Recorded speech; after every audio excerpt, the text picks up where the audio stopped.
Good morning and welcome to All Souls. Happy New Year. My name is Galen Guengerich. I'm glad to be with you this morning. So how's your year going so far? Pretty good, I think. You made it here, which is a good thing. I mentioned during our Christmas Eve services here at All Souls that people who most actively participate in religious communities are 40% more likely to be alive 10 years later than people who do not participate. So if your presence here this morning, either physically or virtually, represents a renewed commitment not just to staying alive, but to flourishing as a human being, congratulations, you've made a good start. Those of you who were here 10 years ago, and there are quite a few of us who were, congratulations, we've made it another decade, and we're off for another 10 years. Of course, 40% isn't a guarantee, but as odds go in this world, I'll take them. So thank you for joining us for this hour of reflection and fellowship. If you are new to All Souls, a special welcome. On Tuesday, after a hiatus over the holidays, our regular weekday and weekend programming resumes.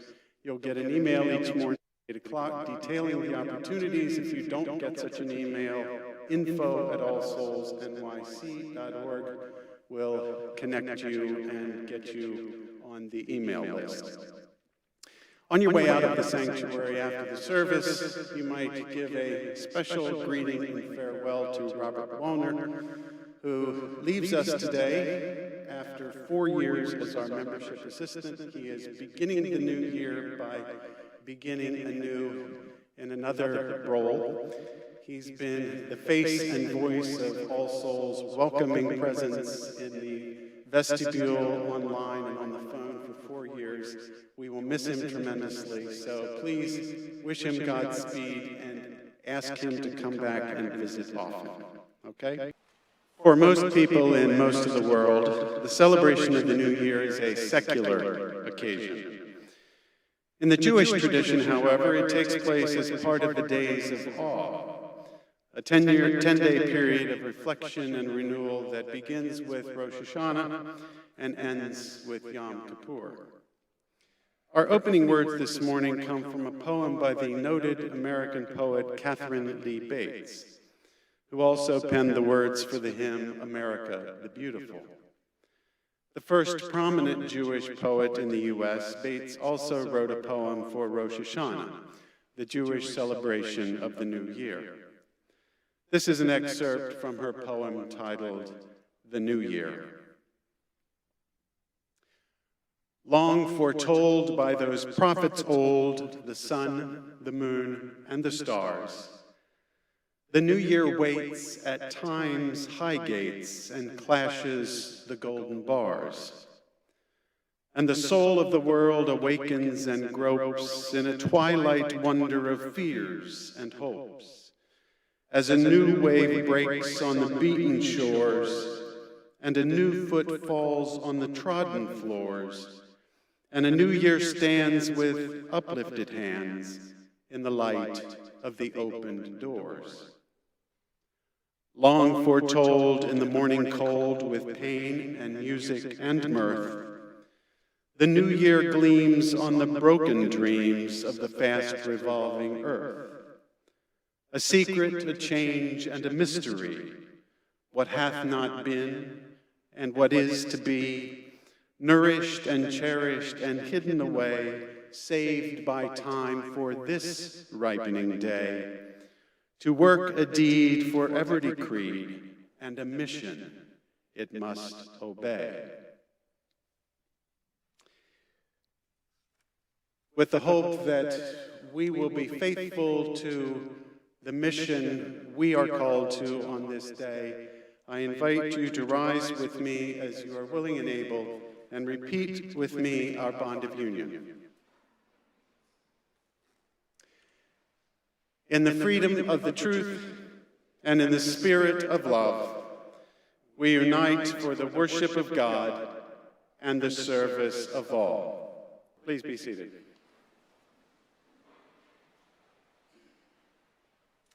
Our responsive reading is printed in your order of service. It is titled New Year's Day.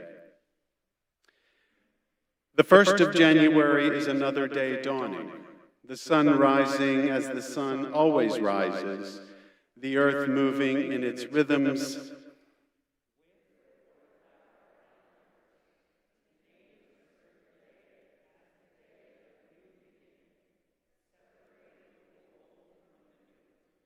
So it is. Everything is the same, bound into its history as we ourselves are bound.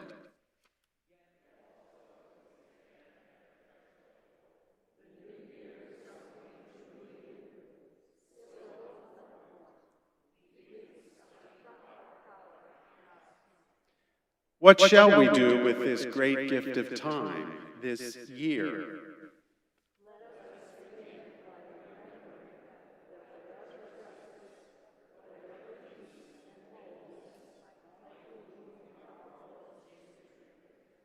We are the hearts and minds, the hands and feet, the embodiment of all the best visions of our people.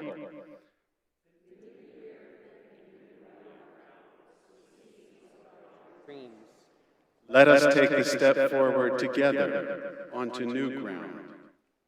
Planting our dreams well, faithfully, and in joy. Our reading for the morning, which also will serve as the text of my sermon, is by the contemporary American poet Jane Hirshfield. Her poem, titled Counting This New Year's Morning, What Powers Yet Remain to Me. The world asks, as it asks daily, and what can you make, can you do to change my deep broken, fractured? I count this first day of another year what remains. I have a mountain, a kitchen, 2 hands. Can admire with 2 eyes the mountain, actual, recalcitrant, shuffling its pebbles, sheltering foxes and beetles. Can make black-eyed peas and collards. Can make from last year's late ripening persimmons a pudding. Can climb a stepladder, change the bulb, and attract light. For 4 years I woke each day, first to the mountain, then to the question. The feet of the new sufferings followed the feet of the old, and still they surprised. I brought salt, brought oil to the question, brought sweet tea, brought postcards and stamps. For 4 years, each day, something. Stone did not become apple, war did not become peace. Yet joy still stays joy. Sequins stay sequins. Words still bespangle, bewilder. Today, I woke without answer. The day answers, unpockets a thought from a friend. Don't despair of this falling world. Not yet. Didn't it give you the asking? Our prayer for the morning is taken from the Jewish tradition, from one of the prayers in the Rosh Hashanah service, which celebrates the birth of the world and the beginning of the new year. In 2023, Rosh Hashanah occurs on September 15. Please join me in a spirit of meditation and prayer.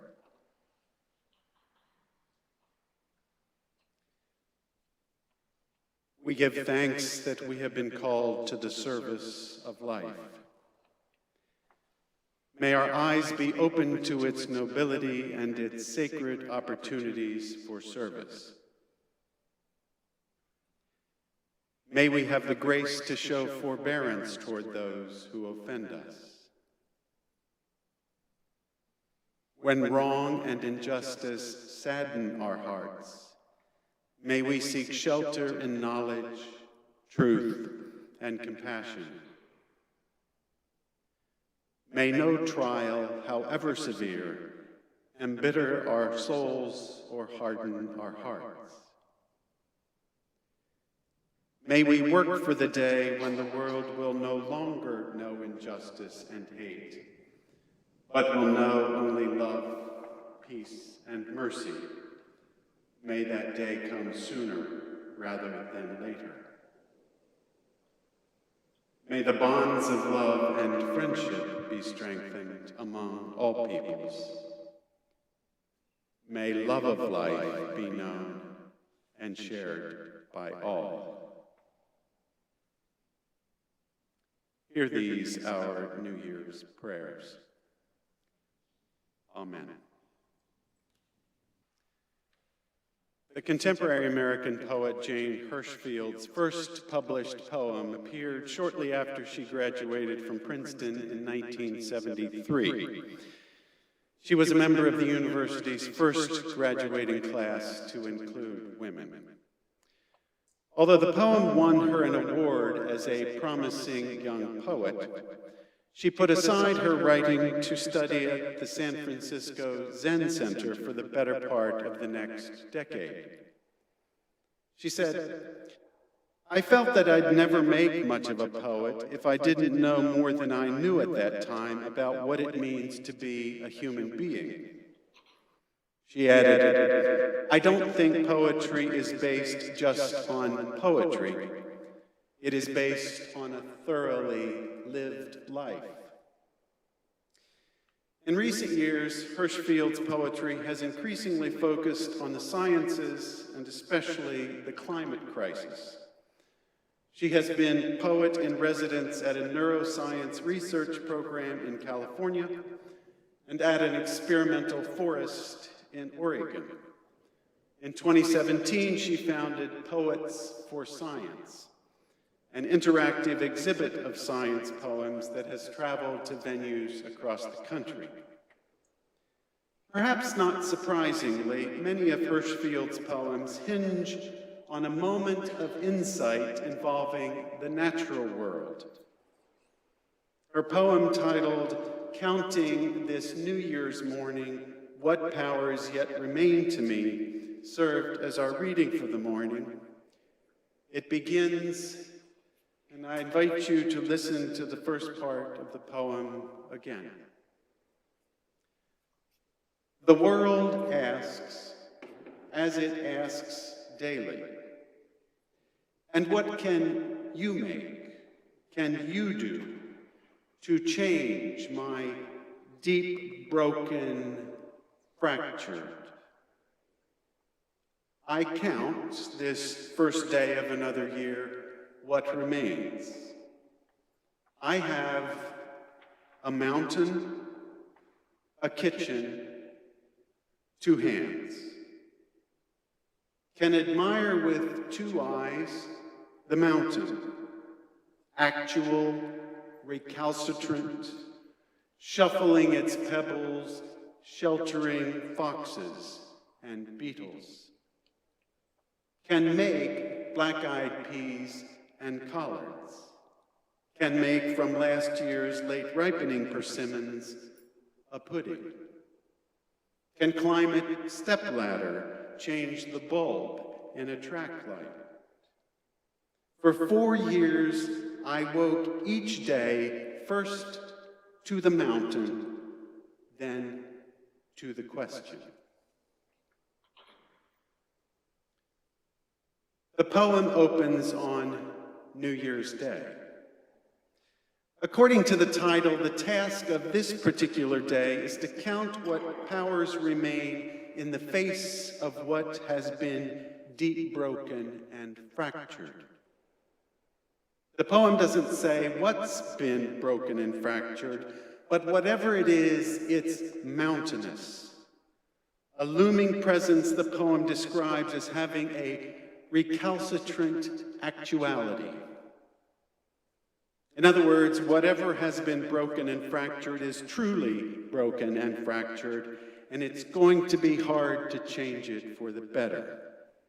It's a mountain of a problem. Especially on the first day of a new year, the poem suggests, the presence of this mountainous problem poses a question. Truth be told, it's a question that gets posed each morning of life, but today it reappears with renewed urgency. What powers remain to us? What can we do to change what needs changing? In the face of a mountainous problem, it's a mountainous question. For my part, I've always been attracted to mountains. Even though I was born in the flat and fertile farmlands of central Delaware and spent most of my teens in the flat pinelands of South Arkansas. In symbolic terms, mountains represent a daunting reality, a force of nature that looms over us, poses a challenge to us, and perhaps ultimately needs to be climbed by us. Of course, some people think literal mountains need literally to be climbed. In some ways, I am one of those people. I've always been fascinated by the quest to climb Mount Everest and other pinnacles of the natural world. I've read many of the books that have been written on the topic and have seen many of the movies, both the triumphant tales and also the tragic ones. When I was much younger, I harbored a secret hope that maybe one day I would climb Mount Everest, though my only achievement in the climbing arena to date has been to climb Mount Washington in New Hampshire a couple of times. When it became clear to me that my life was no longer mine alone, I had made both personal and professional commitments that I needed to take seriously, which meant not ending up needlessly dead. I downgraded my aspirations to Mount Kilimanjaro. After having spent a couple of days at 12,000 feet of altitude several years ago, I downgraded my aspirations even further. Besides, I have discovered a different way I could climb the equivalent of Mount Everest. It's called Everesting, and it's put on by an organization known as the 29029 Challenge. Everesting takes place at ski slopes in the US, not in the Himalayas in Nepal. Instead of skiing down the mountain and riding the gondola back up, you climb up the mountain and ride the gondola back down. This pattern repeats itself continually for 36 hours, typically without stopping for any significant period of time, until you have reached the cumulative equivalent of 29,029 feet of altitude, if indeed you do, the height of Mount Everest. Everesting isn't a race, the organizers explain, and there are no winners.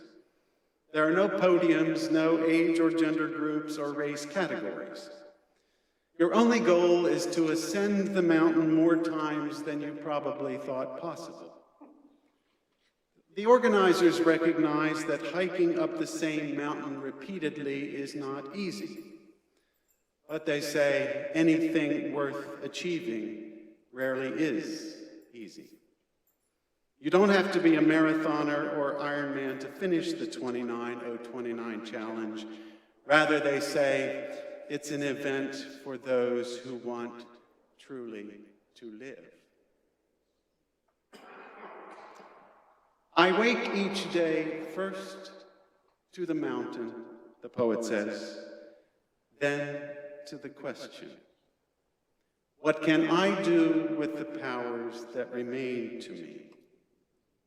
The answer is to get climbing. One of the best-known allegories of life as a climbing of the mountain appears in John Bunyan's allegory, Pilgrim's Progress, which he penned more than 3 centuries ago. Besides the Bible, Pilgrim's Progress is the best-selling book in English of all time. Bunyan describes a man named Christian who undertakes a long and often tortuous journey from what Bunyan calls the wilderness of this world to the celestial city. Christian begins his journey over the objections of his family, as well as his neighbors on either side who go by the names pliable and obstinate. Christian's mettle is further tested in encounters with people like Mr. Worldly Wise Man, who lives in a town called Carnal Policy. Mr. Moneylove and Mr. Hold the World tempt him in a different way, as do 3 hapless fellows named Simple, Sloth, and Presumption. Christian passes through places like the Valley of Humiliation, the Slough of Despond, and of course, the Valley of the Shadow of Death.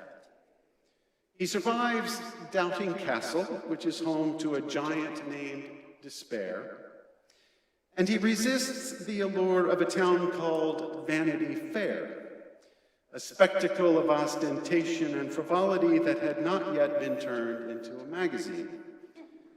Occasionally along the way, Christian finds solace and rest, like the night he spends in Palace Beautiful, where a woman named Discretion lives with her daughters, Prudence, Piety, and Charity. Early in the story, we discover the secret of Christian's eventual success. While traveling in the company of 2 men named Formalist and Hypocrisy, Christian comes to the foot of a hill called Difficulty, at the bottom of which he finds a spring. When Formalist and Hypocrisy see that the hill ahead is steep and high, they resolve to find an easier path to follow. One path turns into a great wood. Unbeknownst to Formalist and Hypocrisy, the name of that path is Danger. The other path leads into a great wide field.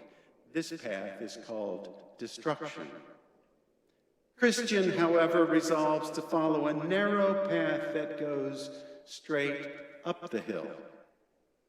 After refreshing himself at the spring, he begins the trek, saying to himself along the way, "The hill, though high, I covet to ascend. The difficulty will not me offend, for I perceive the way to life lies here. Come, pluck up heart, let's neither faint nor fear. Better, though difficult, the right way to go, than wrong, though easy, where the end is woe."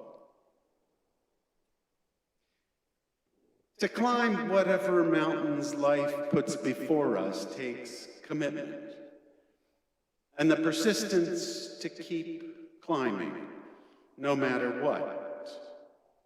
Come, pluck up heart, let's neither faint nor fear, for I perceive the way to life lies here. The Everesting organizers may overstate the achievement of those who conquer the 29029 challenge. Not everyone considers climbing a vertical distance of 6 miles in 36 hours truly living.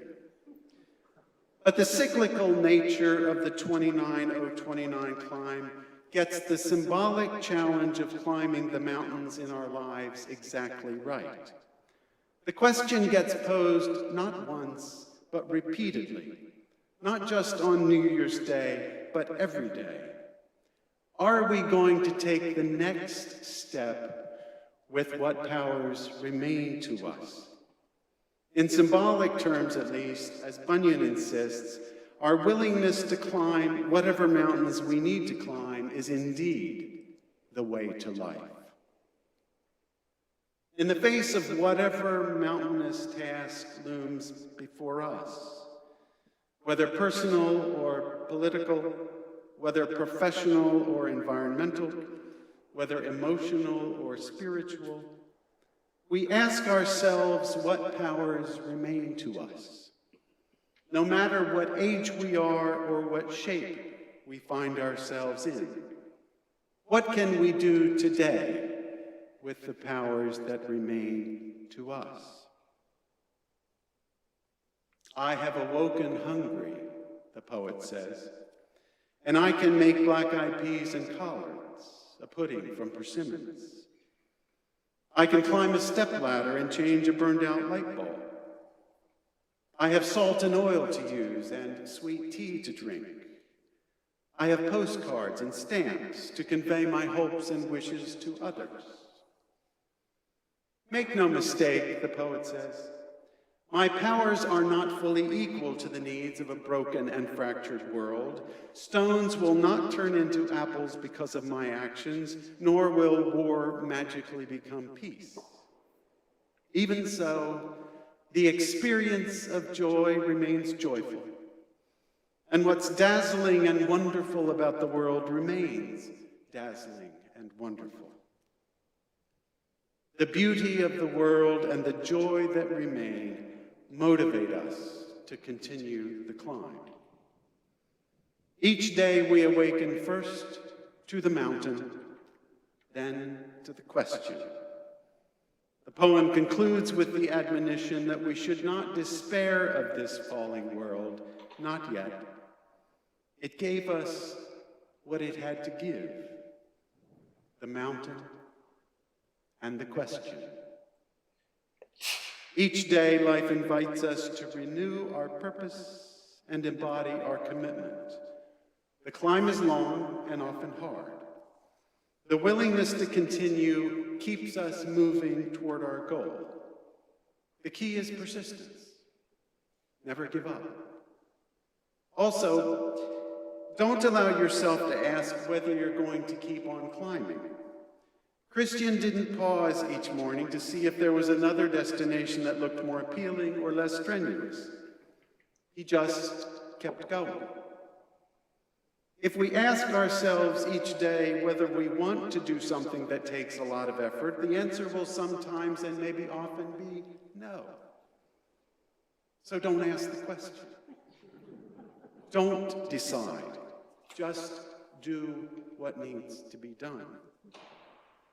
Spend time each day in meditation and reflection. Make a list of your friends and call one each day. Make a start on that necessary thing that you've been avoiding. Whatever the journey, it begins with a goal. And it proceeds each day with the commitment to keep climbing, come what may.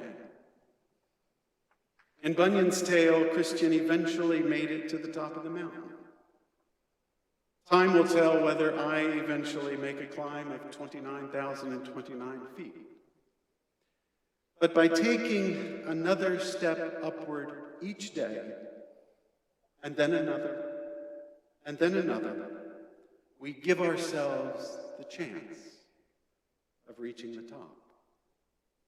On this New Year's Day, my prayer for all of us is that we will keep on climbing. Amen. I love you. Happy New Year. May God bless us all.